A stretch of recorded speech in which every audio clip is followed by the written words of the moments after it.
My dear students, आज एक नए चैप्टर के साथ फिर से, और वो नया चैप्टर है फुटप्रिंट्स विदाउट फीट।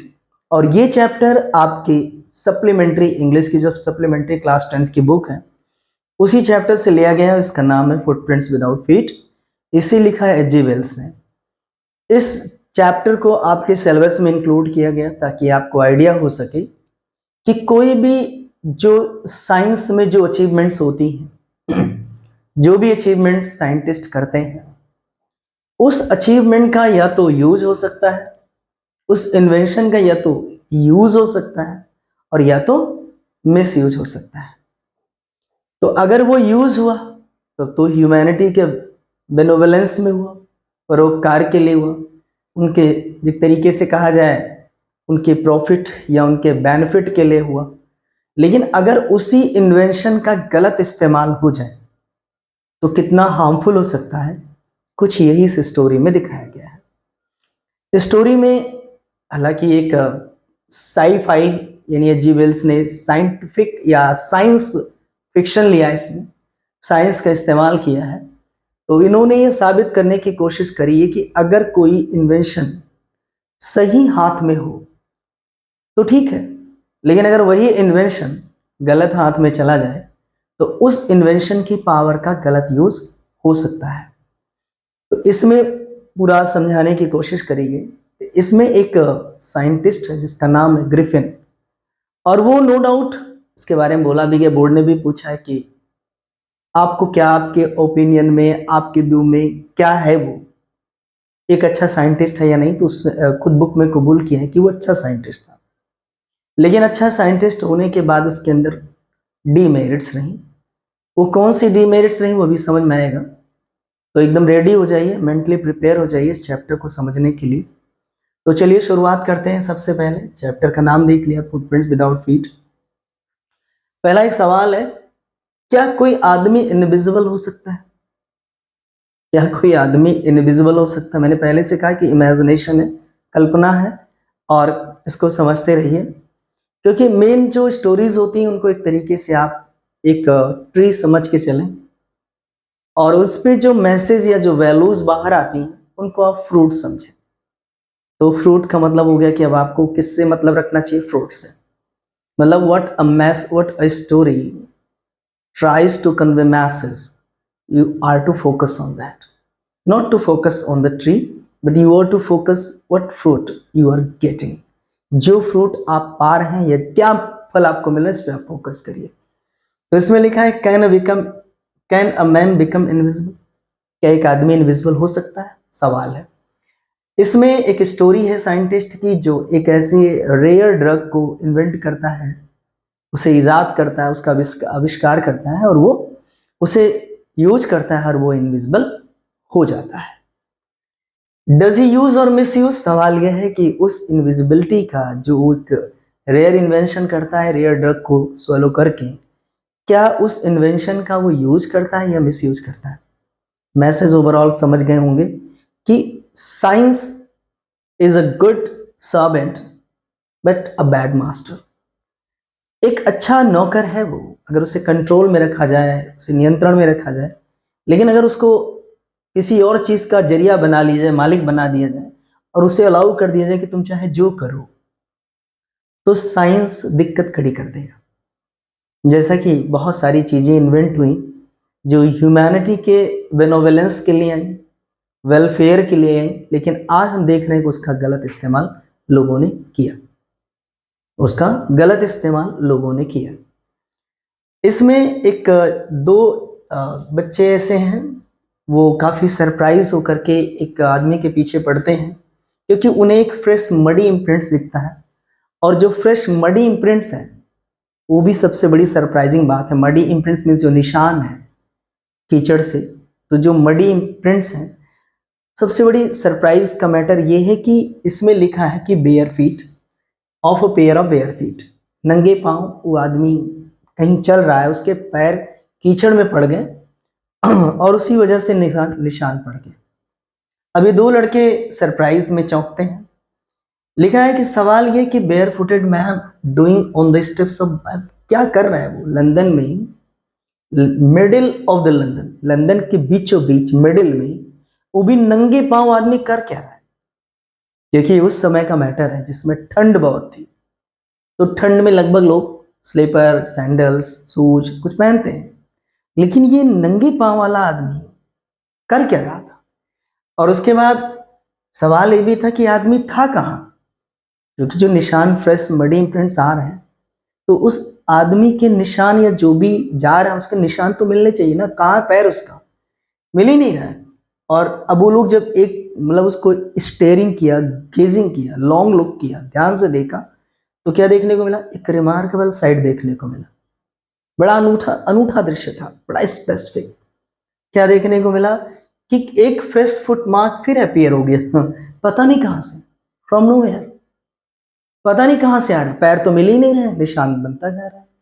और उसके बाद और वो बढ़ता हुआ कहां जा रहा है निशान? गली में गया। बॉयज पीछे पीछे, और बॉयज इसलिए पीछे क्योंकि फैसिनेटेड थे, अट्रैक्टेड थे। कहां से आ रहा है? क्यूरियोसिटी, कहां से निशान बन रहे हैं, आदमी है कहाँ, कहाँ पे है ये? और हुआ ये कि लिखा है कि और फिर धीरे धीरे वो जो मडी इंप्रेशन थे, जो मडी इंप्रेशन थे, जो निशान थे, जो कीचड़ का प्रभाव था, जो इम्प्रिंट्स था, वो धीरे धीरे फेंटर होता गया, फेंटर होता गया, और लास्ट में वो डिसअपियर हो गया, लास्ट में डिसअपियर हो गया।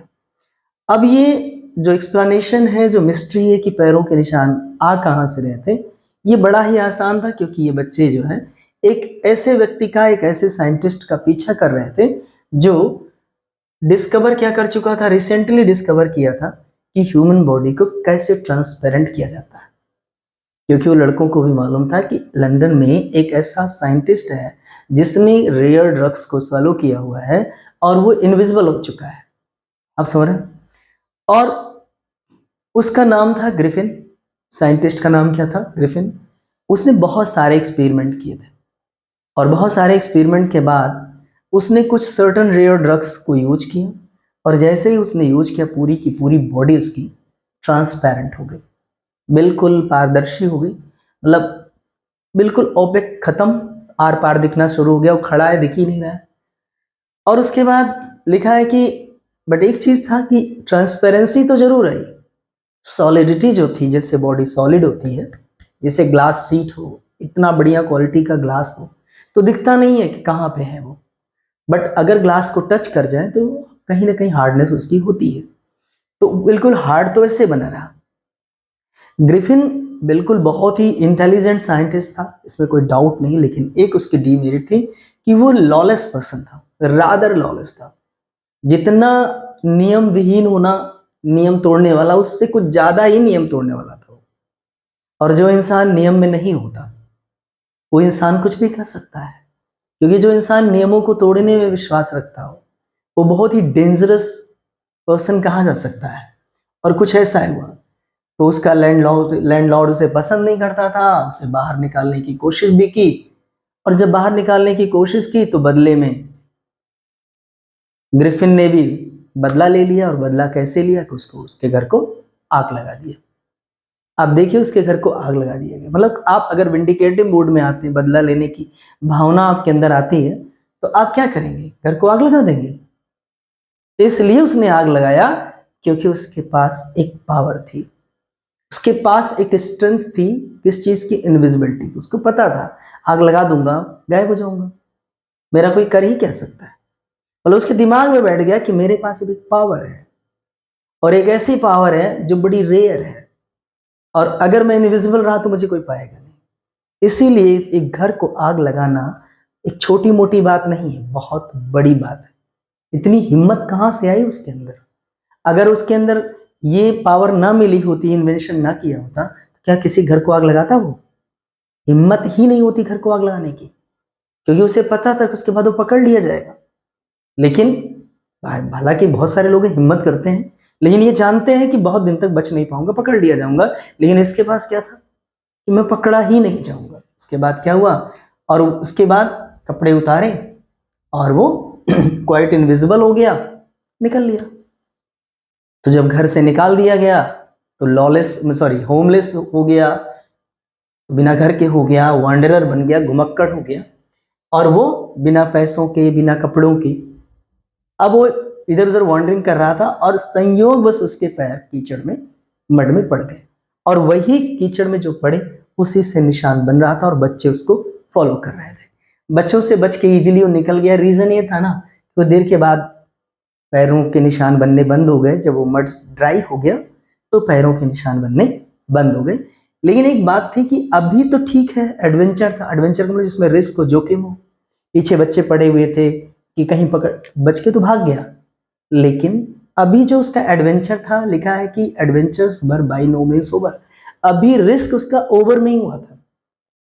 उन दोनों लड़कों की निगाह से बच गया, ठीक है बच गया, पैरों के कीचड़ के निशान सूख गए, सूख गए, लेकिन अभी उसका रिस्क बना था। क्यों? रिस्क ये था कि जिस सीजन को उसने चुना वो ठंड का सीजन था। लिखा है ना, देखिए कि बिटरली कोल्ड, वो भी it was mid winter, mid winter थी, बिटरली कोल्ड एयर थी, और उसमें बिना कपड़ों के कोई कुछ कर नहीं सकता था।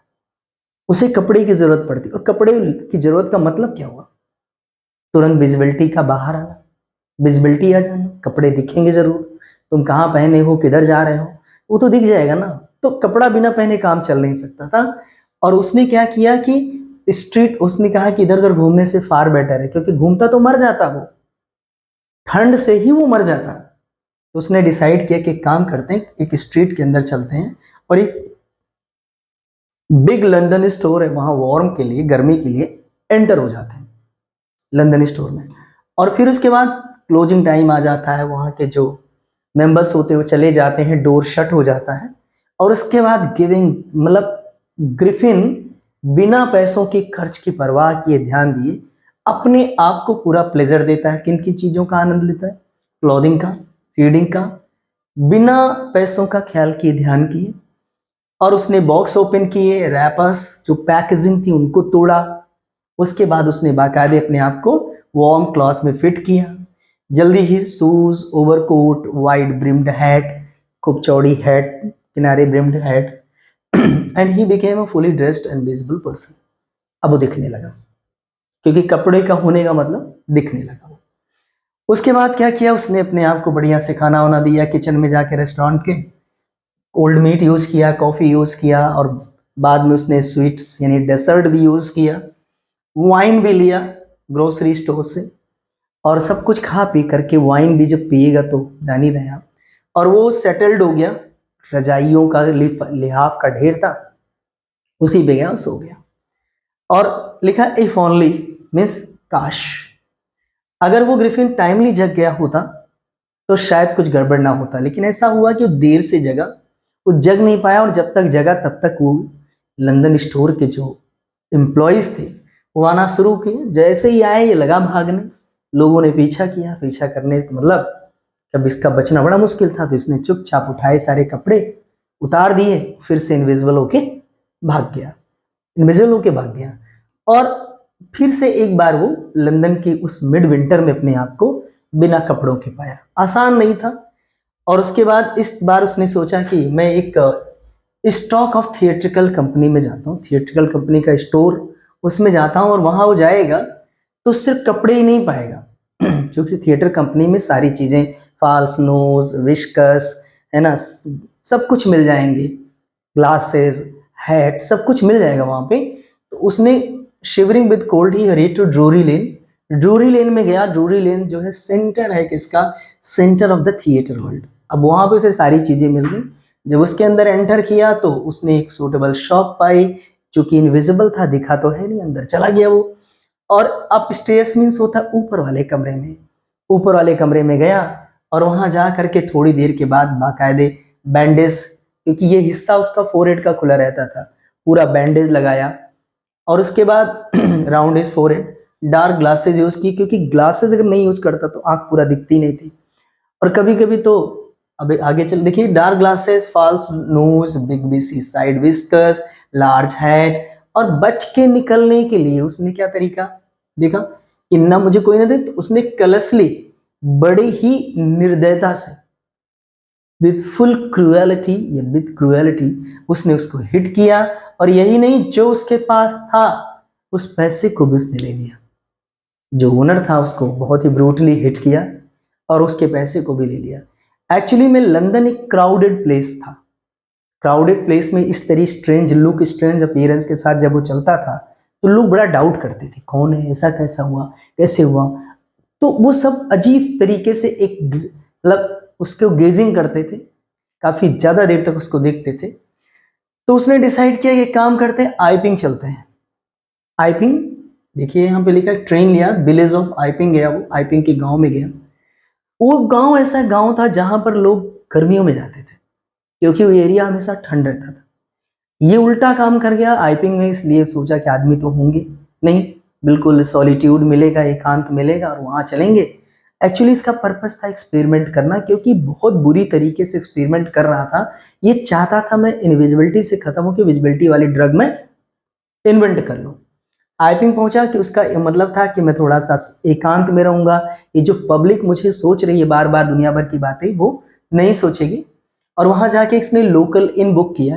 इन का मतलब वो था होटल या सराय, पहले की जैसे धर्मशाला वगैरह होती हैं। तो वहां जाके 2 रूम उसने बुक कर लिए थे। अब 2 रूम बुक किया और अब उस जगह पर एक स्ट्रेंज पर्सन का अराइवल हुआ, वो भी ठंड के महीने में। एक तो सबसे बड़ी बात अनयूजुअल इवेंट थी। और जब वो गया तो वहां पे अक्सर मैंने बताया ना गर्मियों में लोग जाते थे, गर्मी में इसलिए क्योंकि वहां ठंडी पड़ती थी। एक अनयूजुअल इवेंट थी, ऊपर से स्ट्रेंजर ऐसा जिसका लुक बड़ा अजीब सा, जो देखे वही, सबकी जुबान टंग वैगिंग, सबकी जुबान हिलने लगी। कौन है, कैसा दिखता है, तो बड़ा अजीब दिखता है। जो बुक है ना द इनविजिबल मैन, अगर आप कभी पढ़े उसे तो आपको पूरा डिटेल मिलेगा, क्योंकि ये 12 के सिलेबस में पहले थी, तो इसे पढ़ाया जाता था। लेकिन बाद में बोर्ड ने इसे हटा दिया, पूरी बुक को ही हटा दिया। हाई स्कूल से एक बुक थी the story of my life Helen Keller की, और diary of a young girl Anne Frank की, ये सब हटाए गए और यहाँ से इनविजिबल मैन को हटा लिया गया। और उसके बाद जो वहाँ की ओनर थी मिसेज हॉल, उस होटल की जो इनकी होटल की जो मालकिन थी, उनको इसने एडवांस दिया, गोल्ड जाके वहाँ फेंका।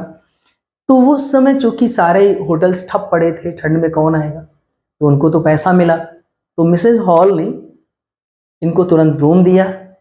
और ये भी जानने के बाद कि ग्रिफिन किसी से बातचीत नहीं करना चाहता था, किसी से बोलता बोलता नहीं था, बिल्कुल अलग अलग पड़ा रहता था। तो जो लैंडलॉर्ड वाइफ यानी मिसेज हॉल थी, तो जब मिसेज हॉल ने बहुत कोशिश करी सिर्फ फ्रेंडशिप करने की, लेकिन इसने कहा कि मेरा ऐसा कोई इरादा नहीं, मैं यहाँ पे सिर्फ एक मकसद से आया हूँ, और मेरा मकसद क्या है, आइपिंग में आना, सॉलिट्यूड, मुझे एकांत चाहिए। और दूसरी बात कि मैं कुछ कर रहा हूँ और मेरा इरादा है कि मुझे डिस्टर्ब ना किया जाए, मुझे कोई डिस्टर्ब ना करे। और हाँ, ये जो मेरा स्ट्रेंज लुक दिख रहा है, ये इस वजह है कि accident has affected my face, ये एक एक्सीडेंट ने मेरे फेस को अफेक्ट कर दिया, प्रभावित कर दिया है। अच्छा, गेस्ट जो है जान गई कि मेरा गेस्ट एक्सेंट्रिक है, थोड़ा सनकी है, क्रेजी है ना, क्वीर फिश है, झक्की आदमी है। तो उससे सेटिस्फाइड होकर के, क्योंकि उसने एडवांस में पेमेंट भी किया हुआ था, सारे होटल्स तो चल नहीं रहे थे, इनका होटल चल रहा था, तो सब सह रही थी।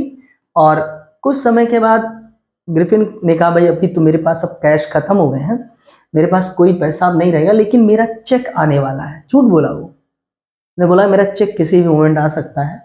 और पैसे तो खत्म हो गए। अब एक दिन क्या हुआ अचानक से कि एक जो क्या कहते हैं वो, यहाँ पे very early in the morning of clergy man, एक पुजारी था, एक बिशप जिसको आप पादरी भी बोल सकते हैं, एक क्लर्जी मैन था जो क्रिश्चियनिटी में चर्च में होते हैं। तो उसके घर पे चोरी हो गई। अर्ली मॉर्निंग क्या हुआ, उसके स्टडी रूम में से जो कॉइन्स, हाउस मतलब क्या कहते हैं घर चलाने के जो पैसे थे, वो अचानक से कोई ले लिया उसको। खनखनाहट की आवाज़ आई, तो वो जो क्लर्जी मैन था वो जगह और लेकर के एक पोकर राड लेकर के ऊपर पहुंचा कमरे में। और उसने बड़ी मजबूती से सोचा कि कोई होगा, उसे सरेंडर कराने के लिए बोला, सरेंडर करने के लिए बोला, सरेंडर। लेकिन सरप्राइज की बात ये थी, कोई मिला ही नहीं। वो बेचारा पूरा रूम खोज डाला, पूरे पर्दे के पीछे देखा, चिमनी में देखा, सब जगह देखा, कहीं कोई आदमी था ही नहीं। फिर भी आगे लिखा है ना कि desk behind the curtains even up, लेकिन कोई पर्सन नहीं था। फिर भी desk had been opened and house keeping money was missing. और जो घर खर्च चलाने वाला पैसा था वो गायब था, डेस्क खोला गया था। तो अजीब पूरे दिन वो परेशान रहा और बोलता रहा कि कौन सी बात एक्स्ट्राऑर्डिनरी अफेयर है, मेरे यहाँ से पैसे चले गए और कोई था ही नहीं, पैसे गायब हो गए लेकिन कोई मिला नहीं। और ये तो थी बात। अचानक से एक दिन क्या हुआ, अर्ली मॉर्निंग जो मिसेज हॉल और उनके हस्बैंड थे, तो ये जो है दोनों लोग सुबह कोई काम से जगे, तो ये हुआ था कि जब गए तो देखे तो जो साइंटिस्ट था उसका रूम जो खुला हुआ था, डोर खुला हुआ था। और ये बड़ी शॉकिंग बात थी क्योंकि ज्यादातर रूम बंद रहता था, उसका दरवाजा बंद रहता था। और आज जब खुला था तो इन लोगों के मन में क्यूरियोसिटी आई कि लाओ एक काम करते हैं, इसका रूम चेक करते हैं क्योंकि मौका बहुत अच्छा है, इसे मिस नहीं करना चाहिए, चलिए देखते हैं क्या है। जब ये लोग अंदर गए तो लिखा है कि मिसेज हॉल का जो फर्नीचर था थोड़ी देर के बाद अजीब सा बिहेव करने लगा। तो जब ये गए तो अंदर देखे तो पूरा बिस्तर काफी ठंडा पड़ा हुआ था और जो वो यूज करता था, विस्कस, फास्ट नोज, ग्लासेस, हेड, सब इधर उधर पड़ा हुआ था बिस्तर पे। उसने चेक किया तो काफी देर पहले साइंटिस्ट उठा तो बिस्तर ठंडा था। अब ये लोग कर ही रहे थे तभी एक स्निफिंग साउंड आई कान के पास, ऐसी आवाज आई, स्निफिंग का मतलब जैसे डॉग स्निफर होते हैं ना, जैसे कुछ आवाज सी आई। तो मिसेज हॉल, उसके बाद क्या हुआ, जो हेड थी उठी और आकर के सीधे मिसेज हॉल से टकराई। मिसेज हॉल के कमरे में जो फर्नीचर था वो अजीब सा बिहेव करने लगा, चेयर उठ गई, चेयर का जो 4 लेग था आगे वाला हिस्सा जा करके इनकी मिसेज हॉल के लेग पे इतना तेज मारा कि चोट लगी वहां पर। फिर दोनों लोगों को धक्का मारते हुए इस कुर्सी ने बाहर कर दिया और डोर खटाक स्लैम की आवाज करते हुए बंद हो गया। मिसेज हॉल बिल्कुल एकदम हिस्टेरिक्स, बिल्कुल एकदम जैसे कोई बेहोश होने की स्थिति है, दौरा पड़ जाए, जैसे बोलते हैं ना कि डिजीनेस, चक्कर आ गया उनको, बिल्कुल उनको। तो इन्होंने कहा कि सीढ़ियों पे ही उनके हस्बैंड ने उनको संभाला। उनको लगा कि कोई स्पिरिट है जो जैसे भूत प्रेत या कोई मतलब विच क्राफ्टिंग हो गई है, कैसे जादू टोना किसी ने कर दिया है, तो कोई ऐसी है। और ये जो आदमी आया किसी तरीके से, ये जो इल स्पिरिट्स हैं, कोई खराब आत्माएं हैं या कोई भूत प्रेत है, कोई जो भी है, उसको उठा करके फर्नीचर में डाल दिया है। नहीं तो ये फर्नीचर मेरे अगेंस्ट कभी खड़ी नहीं होती क्योंकि ये फर्नीचर मेरी माँ यूज करती थी।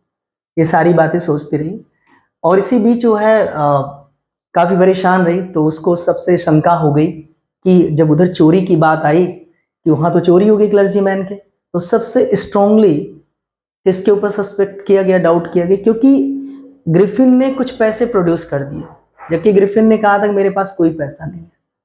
ग्रिफिन ने पैसे प्रोड्यूस कर दिए जबकि उसने कहा था मेरे पास कोई पैसा नहीं है और चेक आने वाला है, और उसने पैसे उठा करके दे दिए। तो अब काफी सस्पेक्ट माना गया, डाउट उसी के ऊपर किया गया कि इसके पास तो पैसे थे नहीं, तो फिर कहां से आया। तो चुपके से कांस्टेबल मिस्टर जैफर को बुलाया गया कि और इसे, क्योंकि बड़ा डाउटफुल पर्सन है, इसको पकड़ो। तो जब बुलाया गया तो क्या मिला कि कांस्टेबल तो मिसेज हॉल उसके पहले ही अपना पेशेंस खो दी और उसके कमरे में चली गई। और उसके कमरे में जाने के बाद अब वो साइंटिस्ट की भी क्या थी कि किसी तरीके से उसी कमरे एम्प्टी बेडरूम से अपीयर हुआ, क्योंकि मिसेज हॉल ने जब देखा तो कमरा बंद किया तो उसमें तो कोई था नहीं। जब डोर अंदर से बंद हुआ तो उस कमरे में कोई नहीं था, तो बंद जब हुआ तो उसके अंदर से कैसे बाहर आया, क्योंकि मिसेज हॉल ने देखा कोई था ही नहीं इसके अंदर, तो इस बंद कमरे में से कैसे उसके अंदर गया, कैसे कैसे अपीयर हुआ, बाहर से दरवाजा बंद कैसे हुआ। तो उसके बाद कैसे एंटर्ड हुआ। साइंटिस्ट का नेचर क्या था, कोई टेम्पर्ड नेचर था उसका। मतलब आप ध्यान देखिएगा ग्रिफिन का नेचर कैसा है। मैंने शुरू से बताया कि वो बहुत ही क्विक टेम्पर्ड, बहुत ही गुस्सा जल्दी करता था, क्विक टेम्पर्ड था। बस उसने देखा, अब तो फ्यूरियस हो गया, फ्यूरियस का मतलब आग बबूला हो गया। उसने कहा ठीक है, अभी मैं तुमको बताता हूं मैं कौन हूं। और उसने कहा कि बहुत अच्छा, I will show you. Suddenly he through bandages, viscous, सब कुछ निकाल निकाल के, फाल्स नोजेस, स्पेक्टिकल, सब फेंकना शुरू कर दिया। अब पब्लिक जो थी बिल्कुल हॉरिफाइड, जो वहां पब्लिक गैदर्ड थी बिल्कुल एकदम हॉरिफाइड, डरी हुई। और उसी बीच जब जाफर आया तो जाफर देख रहा है कि अरे ये तो आदमी है, इसका तो सिर ही नहीं है। अब उसने कहा मुझे एक ऐसे आदमी को पकड़ना जिसका सिर है ही नहीं है, लेकिन ड्यूटी, भाई ड्यूटी का पाबंद आदमी था, ड्यूटी पसंद आदमी था। उसने कहा मजिस्ट्रेट का वारंट है, ऑर्डर है, तो मुझे तो इसको पकड़ना ही पकड़ना है। ये कर करके वो उस आदमी को पकड़ने की कोशिश किया और उसने, but Jaffer was not easily prevented. लिखा है कि सीन, अब जैसे जैसे पुलिसमैन ने पकड़ने की कोशिश किया और ये आदमी एक के बाद कपड़े ऊपर उतार के फेंकने लगा। क्योंकि वही तो इसका ब्रह्मास्त्र था, उठा के फेंका और इनविजिबल होना चाहता था, किसी तरीके से वो इनविजिबल हो जाए, और वो becoming more and more invisible as he threw off तो one garment after another. Finally a sword flew in the air and the constable found him self struggling with someone. तो एक ऐसे आदमी से वो लड़ रहा था जो बिल्कुल इनविजिबल होता चला गया, बाद में एक ऐसे आदमी से लड़ा जो दिख ही नहीं रहा था, और खूब काफी देर some people try to help, कुछ लोगों ने जाफर की मदद करने की कोशिश की, तो सबको उसने अच्छा खासा हिट किया, नॉकडाउन किया, और अनकॉन्शियस एज ही मेड, और जाफर को भी, पब्लिक को तो मारा ही, hit by blows that seemed to come from nowhere, public को तो मार ही रहा था, लेकिन वो जो हिट कर रहा था ये नहीं पता चला कहां से हो रहा है, कहां से ये सब चीजें हो रही हैं। और फाइनली उसने जाफर को भी, जब जाफर ने अपना लास्ट अटेम्प्ट किया तो जाफर को भी उसने इतना बढ़िया नॉक किया, इतना तेज ठोकर मारी, हिट किया कि वो भी अनकॉन्शियस हो गया। और फाइनली क्या हुआ, unseen scientist will there were nervous excited cries of hold him, हर तरफ घबराहट से भरी हुई चिल्लाहट थी कि पकड़ो इसे, पकड़ो इसे, लेकिन कहना आसान था, करना बड़ा कठिन था, क्योंकि वो दिख तो रहा ही नहीं था, तो क्या करेगा, कोई दिख ही नहीं रहा था। और फाइनली लिखा है Griffin had shaken himself free, Griffin ने अपने आप को आज़ाद कर लिया था, अपने आप को बचा लिया था, आज़ाद कर लिया था। और जो वहाँ पब्लिक खड़ी थी, सवाल था कि हाथ डाले तो कहाँ डालें, पकड़े तो किसको पकड़े, क्योंकि वो दिख ही नहीं रहा था। तो माय डियर स्टूडेंट्स, ये थी फुटप्रिंट्स की पूरी स्टोरी, किस तरीके से ग्रिफिन को वो गिफ्ट मिला, इस तरीके से ग्रिफिन ने उस गिफ्ट का गलत इस्तेमाल किया, ह्यूमैनिटी के अगेंस्ट गया, पूरी पब्लिक उसके खिलाफ होती जा रही है, वो मतलब चोरी कर रहा है, मतलब क्लर्जीमैन को चोरी किया, यहाँ लोगों को हिट किया, जाफर को हिट किया, घर में आग लगा दिया, उसके बाद उस जो ड्रूरी लेन के उसमें गया, वहाँ पे उसके ओनर को कैलेसली हिट किया। मतलब हमने देखा कि एक इनविजिबिलिटी की पावर आना और उसका एक गलत इस्तेमाल करना, चाहता तो उसे सोसाइटी के वेलफेयर के लिए यूज करता, लेकिन उसने यूज नहीं किया। तो इंटेलिजेंसी का होना अच्छा है, क्योंकि साइंटिस्ट इंटेलिजेंट होते हैं, लेकिन कहीं ना कहीं ये बंदा साइंटिस्ट के जस्ट एंटीथेसिस था, इसके ठीक अपोजिट नेचर का रहा। जहां साइंटिस्ट हमारे बेनोवलेंस के बारे में सोचते हैं, इतना आज साइंस की वजह, साइंटिस्ट की वजह से हमारी दुनिया में कितनी खूबसूरत चीजें आई हैं और हम एक अच्छी जिंदगी जी रहे हैं। लेकिन कुछ ऐसे भी ग्रिफिन को दिखाया गया कि ग्रिफिन ने किस तरीके से उस खूबसूरत जो इनविजिबिलिटी का गिफ्ट उसने इन्वेंट किया, उसको उसने किस तरीके से मिसयूज किया और सोसाइटी के लिए एक हार्मफुल पर्सन बना, जो नहीं होना चाहिए था। तो आई होप कि आपको ये चैप्टर पूरी तरीके से समझ में आया होगा। तो आज के लिए बस इतना ही स्टूडेंट्स, मिलते हैं जल्दी एक नए लेक्चर के साथ। Thank you for watching this video.